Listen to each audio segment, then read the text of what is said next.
Magandang araw mga kaibigan. Pag-usapan natin ngayon ang posibilidad na ang International Criminal Court maglalabas pa ng karagdagang warrant of arrest versus sa mga kasamahan ni Pangulong Rodrigo Roa Duterte sa kanyang war on drugs.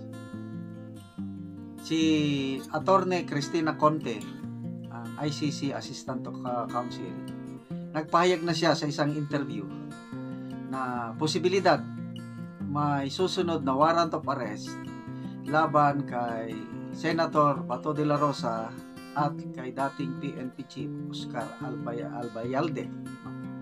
Tapos meron pang tatlo na PNP officers din na posible. So, dalawa ang mas sigurado, Bato and Albayalde, tapos may tatlo na kandidato rin. So, ang PNP, anong gagawin pag may warrant of arrest? Handa bang sa katuparan? Handang mag-assist na naman kagaya ng ginawa kay PRRD? Ito, may post ang GMA News 41 minutes ago. Sabi dito, the Philippine National Police said on Sunday, ngayon, araw na ito, it is prepared to provide assistance to the International Criminal Police Organization or Interpol should other warrants of arrest be issued against co-perpetrators of former President Rodrigo Duterte and his deadly war on drugs. PNP spokesperson Police Brigadier General Jen Fajardo disclosed no information has yet been given to them regarding the matter, but assured the PNP has a template in serving possible arrest warrants to other individuals linked to drug war. So, yun po ang balita. So, always ready itong ating PNP. Tingnan natin, people who reacted. 17,000 people who reacted. Nako, grabe. 9,100 tumatawa at 5,100 galit. Ibig sabihin, these are negative ang dating. So, ang nag-like lang is 2,700. So, mas maraming netizens talaga na tumututol itong ginagawa ng ICC sa pagbibigay ng warrant of arrest at itong pagko-cooperate ng PNP and administrasyon ni Presidente Marcos. Okay, basa tayo sa mga comments. Nats Alarba, Fajardo, nalasing ka lang sa kapangyarihan. Sige lang. El Raadria, shame on this officer and to the rest. Tori, Anyo, et others. Nakakaya sa mga ninuno natin na nagbuwis ng buhay to set us free from the hands of those countries that invaded us for such a long time.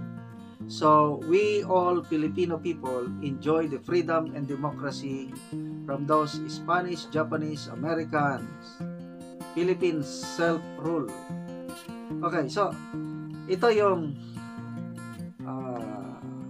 general sentiments na nababasa ko sa mga comments. Yung pag-turnover ng mga Pilipino. Ito, Duterte, Bato, kung sino pa, ito-turnover mo sa foreign judge. Functioning naman ang ating justice system. Yun ang hindi ko maintindihan. Para bang sampal sa judicial branch natin itong ginawa na pag-turnover kay PRRD. Bakit? Wala silang hanggang ngayon, wala naman silang na-file na kaso versus kay PRRD, kay Senator Bato dito sa Pilipinas. Diba? Na nag-recommend na ang Quadcom after so many hearings. Nag-recommend na sila na sampahan ng kaso si PRRD at iba pa. Hanggang ngayon, wala pa namang nakasampang kaso. Anong ibig sabihin nun? wala silang tiwala sa ating judiciary or mahina ang kanilang ebidensya. Bakit kailangan mo pa ang isang ICC? Yun ang napakalaking, and I believe yun ang nirereklamo ng maraming tao. Di baling hindi naman perpekto yung administrasyon ni President Duterte, may mga pagkukulang. So kung ano man yung pagkukulang na yan, kalabisan, whatever, anytime, sampan na ng kaso at usigin sila dito sa ating bansa. So itong nangyari ngayon is para bang nakakaya na tayo sa buong mundo kasi pinag-uusapan eh. The first president ever to be arrested at dalhin sa grabe. Lemuel Remigoso. In this case, the PNP is now challenging the judicial system in our country. Correct. The PNP is implementing the foreign warrant of arrest. David Antiligando. It figured out that the Philippines has no proper justice system in terms of solving high-profile cases. Abolish Supreme Court and PNP. The Philippines are wasting money for your salary. It looks like the Interpol is more knowledgeable in terms of criminal cases in the country. Why do our own law enforcer allow this to happen? Ganon din yung sinasabi ko.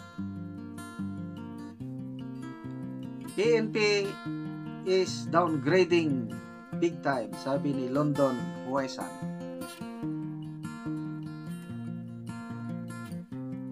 Ben Lidesa, silent martial law. Lar N. Kente, galing mo ating good job for defending the may Mabalo, serve the Filipino people, X. Serve the ICC, check. Eugene Dulanas, PPBM is running the Philippines. So, kita mo dito sa comments, halos 99% negative. Ayaw sa nangyayari ngayon. Okay mga kaibigan, salamat sa inyong palaging pagsubaybay sa ating channel. Nakakatulong.